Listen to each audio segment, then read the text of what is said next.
Je vais lire la première sous-commission intitulée « La pratique notariale dans le processus de développement du secteur privé ».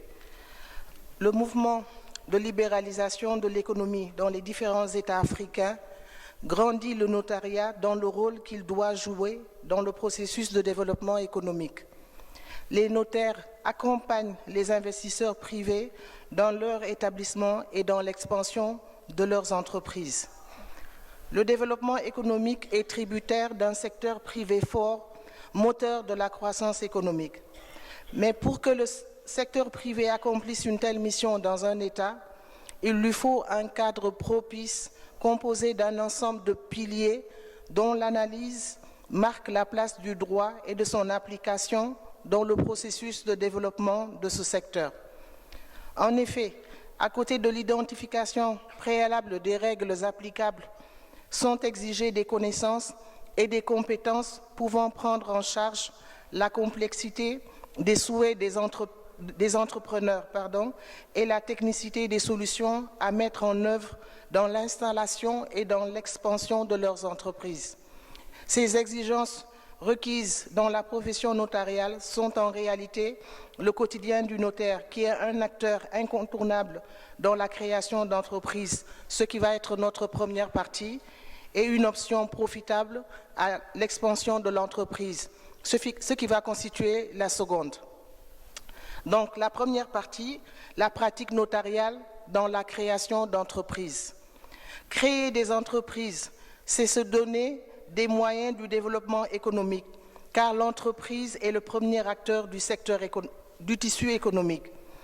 La pratique notariale reflète de manière flagrante l'implication constante des notaires dans la création d'entreprises et partant dans le développement du secteur privé. En réalité, l'intervention du notaire dans le processus d'installation des entreprises laisse apparaître la place prépondérante que celui-ci occupe dans le choix. Donc c'est la section 1 et la sécurisation de l'investissement, ce qui est notre section 2. Section 1, la place prépondérante du notaire dans le choix de l'investissement, de la constance à la redynamisation.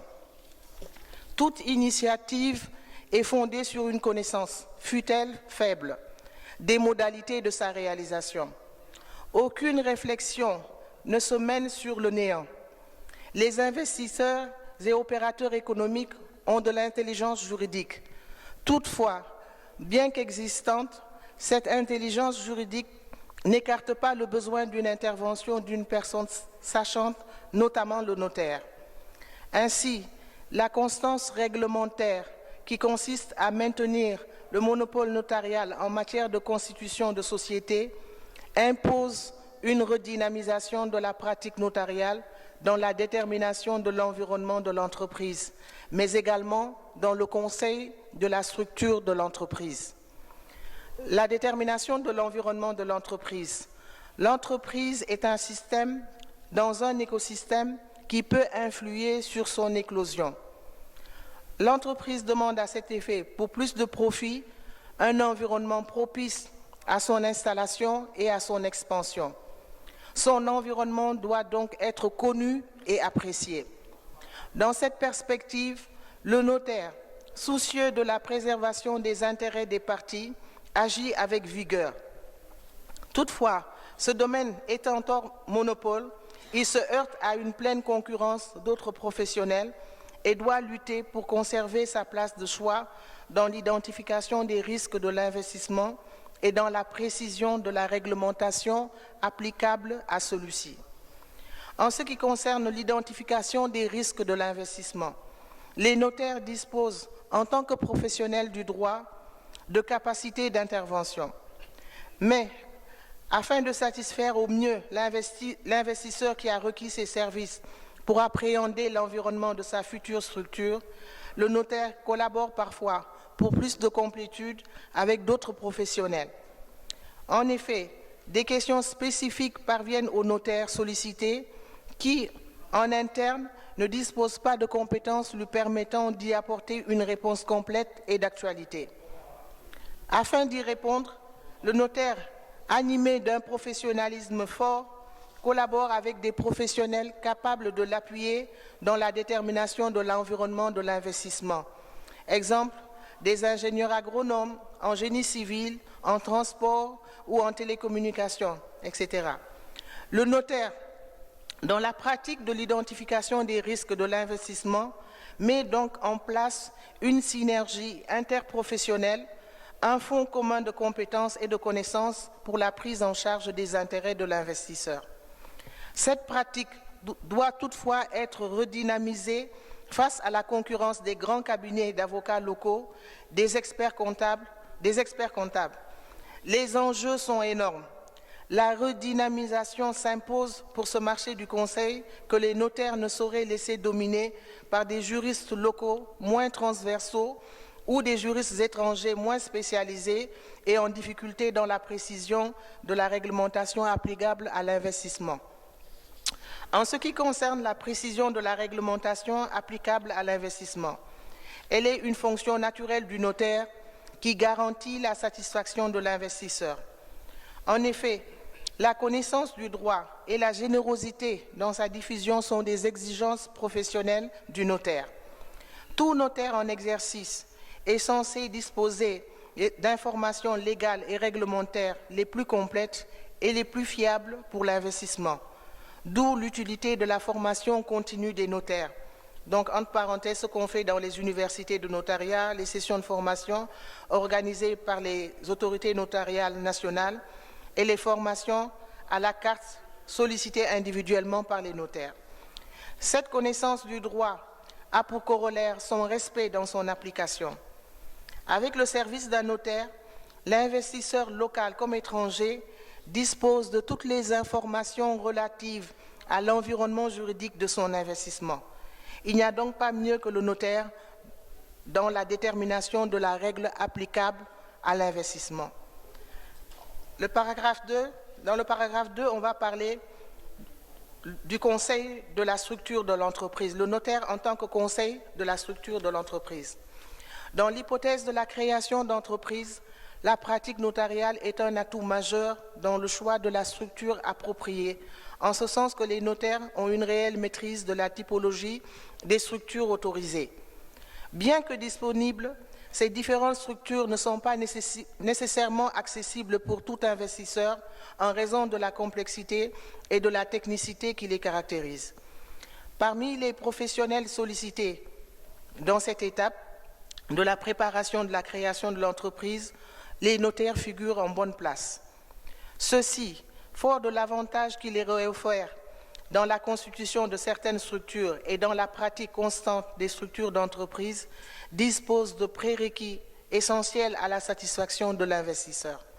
Cette maîtrise est d'autant plus favorable à l'investisseur que le droit dans ce domaine ne fait que se complexifier avec, à côté des structures simples, des structures semi-complexes et des structures plus complexes. Toutefois, les notaires subissent une concurrence de plus en plus rude dans la maîtrise des structures d'entreprise. La réduction de cet écart dans l'ingénierie juridique impacte lourdement sur le marché du conseil.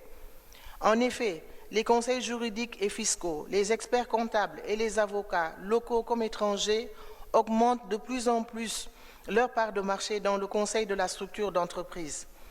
Ils améliorent leur niveau de confiance à l'égard des investisseurs dont la preuve peut être rapportée, notamment par le nombre d'actes de constitution de sociétés commerciales déposés au rang des minutes d'un notaire, avec reconnaissance de signature d'écriture et de signature. Mais pourquoi alors une telle tendance? Est-ce dû à l'insatisfaction des investisseurs, aux modalités de l'intervention du notaire ou à la pertinence de l'intervention de ces professionnels? Quoi qu'il en soit, la question mérite d'être posée pour que le notariat et les notaires prennent leurs dispositions et leurs responsabilités pour le rayonnement de la profession notariale en matière de conseil. Cette attitude ne serait que naturelle et dans l'intérêt des investisseurs si l'on sait que cette tendance risque d'ouvrir des boulevards de chiffre d'affaires au marché du contentieux, dont l'expansion est dangereuse pour le développement économique. Le conseil du notaire doit mieux s'affirmer non seulement face à la concurrence des autres professionnels, mais également devant la montée de l'intelligence juridique de l'investisseur qui ne saurait annihiler les avantages de la proposition notariale de la structure appropriée. En effet, quelles que soient les facilités offertes dans ou par une forme sociale sur le plan procédural ou financier, le choix de la structure appropriée n'est pas une simple question de document. Face à la complexité des structures d'entreprise et celle des objectifs poursuivis par les investisseurs, la proposition notariale de la structure appropriée peut être très avantageuse. Le notaire doit être conscient qu'une bonne structure d'entreprise, une structure appropriée, dépasse dans son choix toute standardisation. La casuistique doit prendre le dessus sur la généralisation des solutions, donc leur banalisation. On va passer à la section 2, l'intervention du notaire, un moyen de sécurisation de l'investissement. Il est une valeur que les théoriciens du droit regardent comme fondamentale, c'est la sécurité juridique. Ils la placent avant la justice même et avant le progrès. C'est elle qu'il convient de sacrifier en dernier lieu parce qu'elle conditionne les deux autres. Sécuriser l'investissement, c'est s'assurer de sa pérennité. Pour ce faire, l'intervention du notaire est une aubaine sécuritaire. L'analyse de la pratique notariale révèle une forte implication des notaires dans la sécurisation des investissements à travers l'authentification des actes qui les concernent, ça va être le paragraphe 1, et la diligence notariale dans l'accomplissement des formalités requises par la loi, ce qui constitue le second paragraphe. Donc l'authentification, une garantie de sécurité juridique. Le recours au ministère d'un notaire reste le meilleur choix de protection des investisseurs et d'efficience pratique des opérations qu'ils réalisent. L'importance pratique de son intervention dans la création d'entreprises apparaît au-delà de son ingénierie au travers de l'authentification qui est son domaine de prédilection dont le résultat permet de rendre plus crédibles les engagements des parties. En effet, il est clair que l'authentification fait des envieux, surtout dans le domaine des affaires. Aujourd'hui, dans plusieurs pays, la profession d'avocat profite de l'avènement de l'acte d'avocat pour tenter de ravir l'acte authentique, de l'acte authentique la sécurité particulière qu'il offre. Il existe désormais dans ces États 3 catégories d'actes: les actes sous seing privé, les actes authentiques et les actes d'avocat.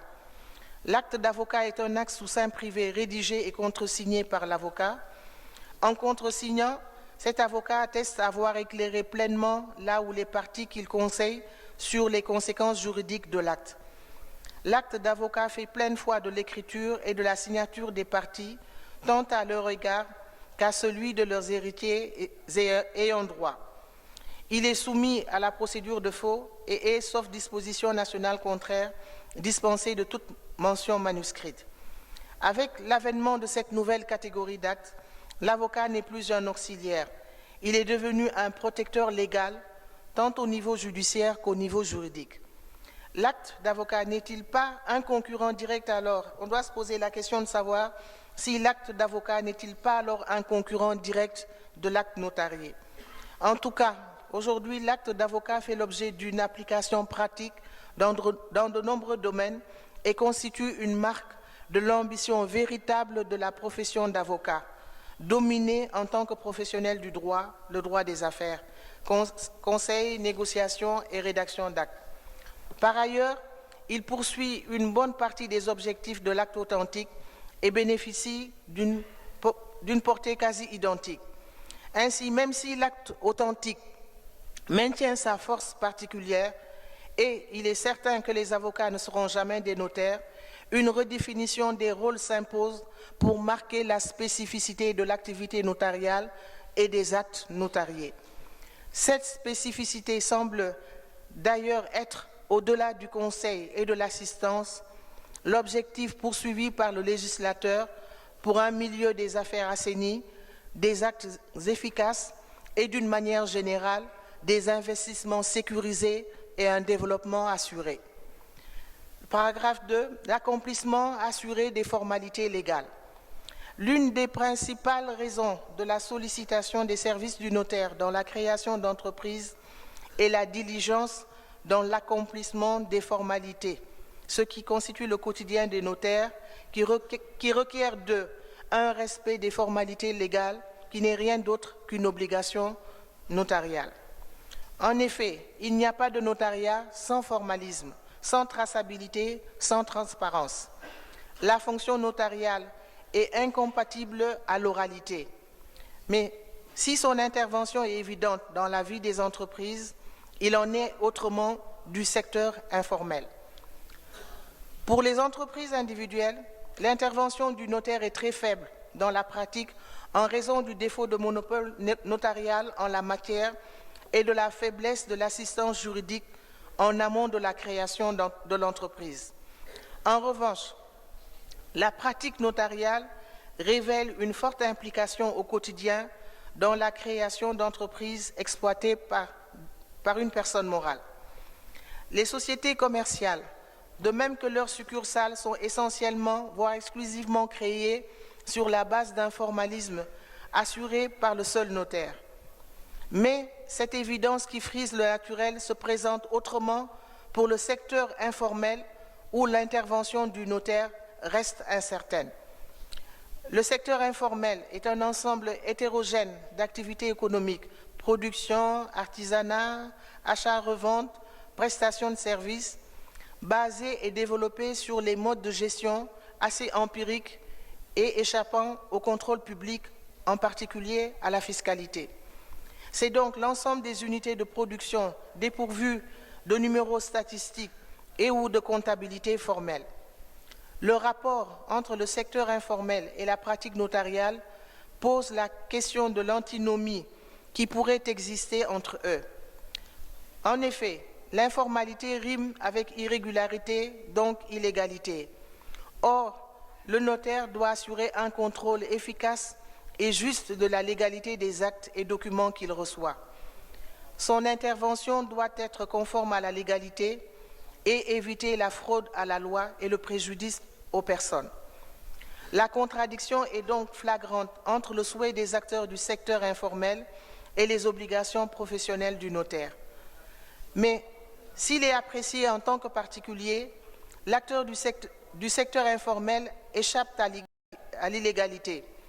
Les enjeux sont énormes et nous poussent à nous poser les questions suivantes. Les notaires interviennent-ils dans le secteur informel? Si oui, comment justifient-ils leur attitude face à la volonté curative, parfois répressive des États à l'égard du dit secteur? Ce portefeuille important de clients ne serait-il pas entre les mains d'autres professionnels du droit? L'information créant la confiance et le degré d'information déterminant le degré de confiance, le notaire participe à la crédibilisation des registres, mais souffre du traitement de l'information par l'organe compétent, greffe ou organe chargé de tenir le registre du commerce, qui parfois accomplit difficilement sa mission, notamment en raison du flux d'informations. En définitive, la diligence dans la création d'entreprises et la fiabilité et l'opposabilité des actes de leur création permettent aux notaires, de prime abord, de participer pleinement à leur expansion. Donc, on va passer à la deuxième partie, qui est la pratique notariale dans l'expansion des entreprises. S'organiser, c'est non seulement définir les postes, les pouvoirs et les responsabilités, mais également être en mesure de s'adapter pour l'efficience et la performance. L'entreprise est une aventure économique. Son activité peut aboutir à un résultat négatif, positif, négatif ou nul. Elle est un système dynamique qui fonctionne dans un écosystème dynamique. En fonction de sa situation, l'entreprise a besoin soit d'assistance, soit de réorganisation, car le succès de l'investissement dépend de la capacité d'adaptation de l'entreprise à son environnement. L'assistance notariale est un bon moyen de pérennisation des entreprises, ce qui constitue notre section 1, et en raison des capacités professionnelles présentes dans son exercice, l'activité notariale est plus adaptée à la stratégie d'expansion des entreprises. Section 2. Donc, la section 1, l'assistance notariale aux entreprises, un moyen de pérennisation des entreprises. Les entreprises peuvent avoir un service juridique, externaliser l'aspect juridique au profit d'un professionnel du droit ou avoir un service juridique doublé d'une assistance juridique. Le professionnel sollicité est dans ce cas le notaire. Bien que performante dans l'instauration de la bonne gouvernance des entreprises, l'assistance notariale aux entreprises reste encore peu développée. Le développement timoré des contrats d'assistance juridique. L'assistance notariale aux entreprises est encore faible. Toutefois, cette faiblesse est partielle, reflétant un contrepoids en fonction de la catégorie d'entreprises concernées. Ainsi, si pour les grandes entreprises, l'assistance notariale se développe, pour les petites et moyennes entreprises, elle reste encore faible. En effet, l'analyse de la pratique notariale dénote un développement de l'assistance juridique assurée par les notaires au profit des grandes entreprises. Aujourd'hui, nombreux sont les notaires qui, dans leur portefeuille d'assistance juridique, ne figurent que de grandes entreprises. 3 principales raisons peuvent être avancées pour expliquer une telle situation. La première est que le notaire, en raison de la transversalité qui caractérise ses connaissances et compétences, a les capacités professionnelles indispensables à la prise en charge des questions juridiques pouvant surgir au cours de la vie de la société commerciale. La deuxième est l'existence d'un lien avec le notaire dès la création de l'entreprise. La troisième, enfin, est que plusieurs actes de société nécessitent pour leur validité l'intervention du notaire. À ce titre, la spécialisation de la société cliente dans des problématiques immobilières est souvent un atout pour un notaire qui pourra fournir 2 types de services, à savoir celui de rédacteur d'actes en s'appuyant sur le quasi-monopole conféré à sa profession en cette matière et celui d'assistance juridique. L'entreprise voyant parfois un avantage à avoir un interlocuteur unique pour solutionner plusieurs problématiques. Mais le développement de l'assistance notariale aux grandes entreprises est encore loin des attentes des notaires d'Afrique. La vitesse de croissance de cette activité est ralentie par la culture africaine, qui, à ce jour, est encore très prudente quant à l'établissement de ce type de convention avec les notaires. Le domaine de l'assistance notariale aux grandes entreprises est large. Il peut porter sur des matières telles que le droit du travail, le droit bancaire, le droit de la bourse, le droit des baux, le droit commercial, le droit fiscal, le droit pénal, etc. Et doit concerner exclusivement les besoins propres de l'entreprise cliente. L'assistance peut donc être générale ou spéciale. Plusieurs formules restrictives sont admises. Ainsi, certaines entreprises limitent l'assistance au seul secrétariat juridique, alors que d'autres en font une simple roue de secours en cas de questions complexes ou de complications juridiques de tous ordres. Le développement des contrats d'assistance juridique profite prioritairement aux cabinets d'avocats qui fournissent des services précontentieux que peuvent fournir les notaires, mais aussi des services contentieux lors de la procédure devant les tribunaux. Mais la technicité et la complexité grandissante des règles de droit et des questions devraient permettre l'extension du domaine d'intervention des notaires. Quant à l'assistance notariale aux petites et moyennes entreprises, elle est très faible. Cette faiblesse pourrait s'expliquer par les mêmes justifications d'ordre sociologique que les obstacles à l'accélération de la croissance de l'assistance juridique au profit des grandes entreprises. Mais le conseil ne coûte-t-il pas aussi cher chez les notaires? Est-il plus cher dans la profession notariale que dans celle d'avocat, jusqu'à entraîner un effet de rejet ou de défiance? Les notaires sont-ils vraiment dans une stratégie d'assistance aux petites entreprises? Des petites et moyennes entreprises du secteur informel sont-elles présentes dans le portefeuille d'assistance juridique des notaires? Si oui, à toutes ces questions, dans quelle catégorie de clientèle sont-elles classées si l'on sait que le notaire est garant de la visibilité de l'activité économique? Quoi qu'il en soit, la faiblesse de l'assistance notariale aux petites et moyennes entreprises est une réalité à admettre. Il ne s'agit pas de l'admettre et de rester dans l'inertie, mais plutôt d'y remédier, le combattre afin de renforcer l'apport de la pratique notariale dans la croissance des petites entreprises.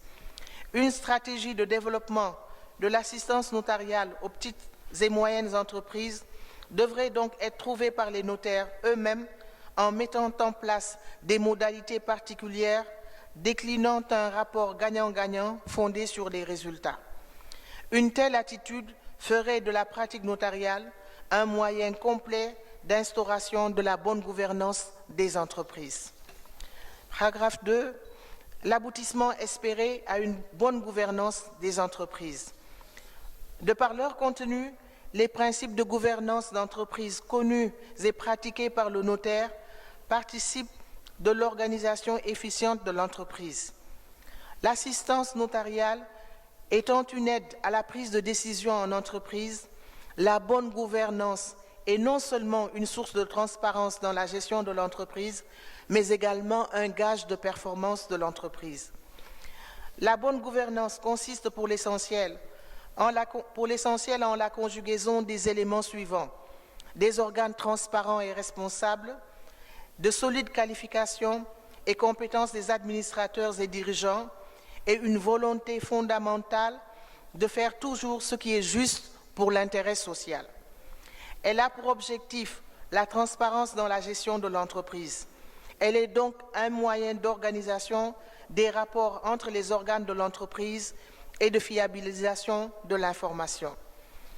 L'organisation des entreprises faisant l'objet de règles impératives et supplétives, le notaire participe au choix d'un système taillé sur mesure en fonction des besoins de l'entreprise concernée. Par ailleurs, l'intervention du notaire, rappelons-le, est un moyen de visibilité de l'activité économique. Elle est, de par la gouvernance à laquelle elle incite, un moyen de fiabilisation de l'information interne, externe des entreprises.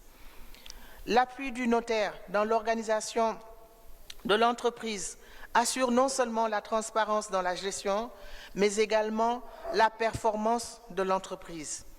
En effet, la bonne gouvernance est un outil de gestion des risques d'entreprise et un indice de crédibilité et d'ouverture de l'entreprise. La pratique notariale est d'un grand apport dans la gestion des risques d'entreprise. Par ailleurs, lorsque l'entreprise fait face à des difficultés, le notaire peut faire office de médiateur à l'égard de ses créanciers. Quelle que soit donc la situation de l'entreprise, la pratique notariale porte les marques d'une assistance juridique appréciée en tant qu'aide à la prise de décision au profit des dirigeants et associés. Cette assistance agit sur le degré de confiance des partenaires de l'entreprise et améliore sa performance. Il ne fait aucun doute que l'anarchie est source de méfiance et accroît considérablement le degré d'aventure dans l'implantation et l'expansion de l'entreprise. L'organisation est donc un moyen de croissance économique et de réduction des risques qui, pour plus de performance, profiter de l'expertise des notaires. Section 2. L'adaptation de l'intervention du notaire à la stratégie d'expansion de l'entreprise. Les changements de circonstances, d'environnement, d'objectifs ou de moyens peuvent pousser l'entreprise à se réorganiser, se restructurer. Les notaires, en tant que professionnels du droit, participent au processus de réalisation de la restructuration, ce qui constitue notre paragraphe 1, et pratiquent des montages interentreprises permettant à l'entreprise de prendre en charge ses besoins économiques. Le paragraphe 2. Paragraphe 1. La pratique des opérations de restructuration. La mise en œuvre de l'opération de restructuration peut appeler l'intervention du notaire, dont la pratique professionnelle révèle une constante maîtrise des aspects juridiques des opérations à réaliser. Pourtant, dans la pratique, les notaires font l'objet d'une concurrence grandissante des autres acteurs professionnels dans les opérations de restructuration. En effet, dans la pratique, ils agissent faiblement dans ce domaine, laissant s'installer une concurrence des autres acteurs professionnels dans les opérations de restructuration. Dans ce type d'opération, il manque encore d'affirmation professionnelle. Or, l'expertise dont ils disposent devrait leur permettre naturellement de dominer le marché des restructurations et de solliciter les services des autres professionnels pour les aspects comptables et financiers de l'opération. Mieux, les notaires pourraient, en interne, disposer des compétences comptables et financières pour la préparation et le suivi des opérations exclusivement par leurs services. Les notaires doivent donc sortir de la subsidiarité de leur intervention pour dominer un marché dont l'objectif primordial est le développement économique des entreprises par la réorganisation. Paragraphe 2. La recrudescence des montages interentreprises. En fonction de leur vécu ou de leurs besoins, des entreprises indépendantes peuvent être amenées à réaliser des projets communs sur la base d'alliances et partenariats sous forme de montage interentreprises. De tels accords qui privilégient l'union pour plus de force, plus de compétitivité, demandent de plus en plus de technicité pour la création de figures contractuelles adaptées, ce qui nécessite un développement de l'ingénierie juridique notariale. Les contrats interentreprises sont de plus en plus nombreux. La pratique créant de nouvelles figures pour la satisfaction des besoins spécifiques des entreprises, exemple de la joint venture ou de la co-entreprise. Ces figures contractuelles issues de la pratique laissent la possibilité aux notaires, en tant que conseil, concepteurs et rédacteurs d'actes par essence, de s'affirmer dans ce domaine. Ces contrats, qui sont d'une grande variété, nécessitent une expertise quant à leur contenu, mais aussi quant au suivi de la collaboration entre les différentes entités et justifient, par voie de conséquence, des contrats d'assistance juridique. Les figures contractuelles utilisées dans la coopération interentreprise sont essentiellement des contrats innommés, sans réglementation particulière, soumises à des règles disparates et incomplètes. Ils nécessitent pour leur conception, leur rédaction et leur suivi une expertise de qualité présente dans les études notariales. Les notaires, devant ces besoins complexes des entreprises, renforcent de manière quotidienne, conformément à leurs obligations professionnelles, leurs capacités et celles de leurs collaborateurs pour répondre aux attentes des clients, soucieux d'avoir un cadre propice à l'expansion de leur entreprise, gage du développement du secteur privé. En conclusion de cette partie, en tant qu'organe qui applique et réalise le droit, l'intervention du notaire dirige, rationalise, rassure, sécurise et optimise l'investissement privé. Autant d'avantages qui confirment l'apport positif de la pratique notariale au processus de développement du secteur privé. Toutefois, le notaire doit mieux s'affirmer dans ses services offerts aux entreprises. Il doit faire face à la concurrence actuelle et rude des autres professionnels du droit ou connexes au droit sollicités par des entreprises. Je vous remercie.